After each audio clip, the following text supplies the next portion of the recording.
I'm currently replaying Bloodborne, and as I slice through hostile villagers and bloodthirsty wolves across the rain-drenched streets of Yharnam, something occurred to me.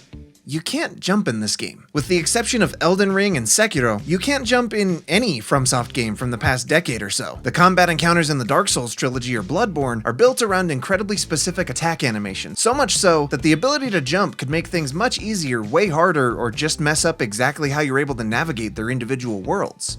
Sekiro has you playing as an agile warrior with the ability to grapple onto buildings and sprint across rooftops, while combat against multiple enemies at once and screen-filling foes make the ability to jump a central part of the experience. It wouldn't feel the same without it, and I'd wager the game would be a lot worse if the wolf was permanently on the ground. But Elden Ring is a different beast, and in many ways is a relatively traditional Souls game. You have similar movement options to Dark Souls, where select armor and weapons will weigh you down significantly, to the point where failing to spec properly can lead to a swift death. Bloodborne's a different beast though, with its combat emphasizing fast and unpredictable movement. It pushes you to constantly be aggressive as you're thrust into situations where in any other FromSoft game, you'd be running for the hills. Deal damage quickly enough after taking a hit and you'll gain most of that health back, essentially substituting the use of a precious blood vial because you were courageous enough to approach a giant monster and tear it a new one. Bravery was often encouraged in Dark Souls 1 and 2, but Bloodborne makes it a core gameplay mechanic, yet you remain stuck on the ground no matter how fast your character is able to move around the environment, and 9 years later, that's starting to feel like a bizarre oversight. I wouldn't be surprised if passionate fans modded a jumping mechanic into Bloodborne, because it would certainly have a home in FromSoft's gothic masterpiece, but it could also risk breaking many of the behaviors and designs of its enemies, especially if players are suddenly given the ability to jump alongside their incredibly swift dodging.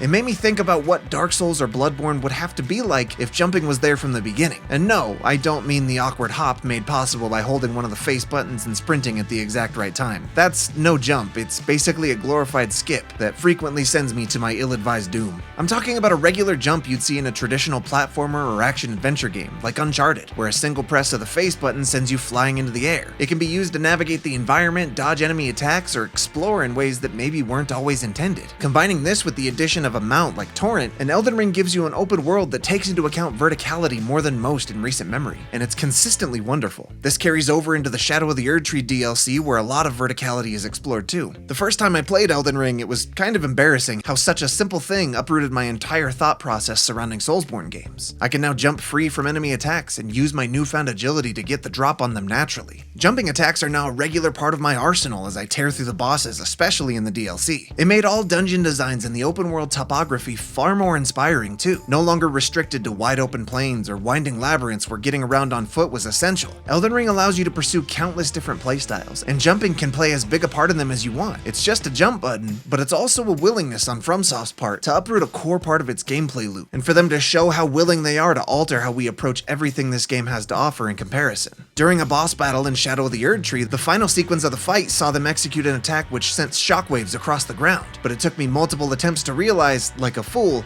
that I could just jump in rhythm to save my hide. Once that was nailed, everything changed, and then I went back into the world to realize that I wasn't jumping nearly enough. So off I hopped. Literally. Jumping in video games has been around since the medium's inception, but it's still so cool to me that it can be introduced in a game like Elden Ring and blow me away all over again. It feels like it shouldn't, but in the context of a series where movement and combat is so vital, it changes everything.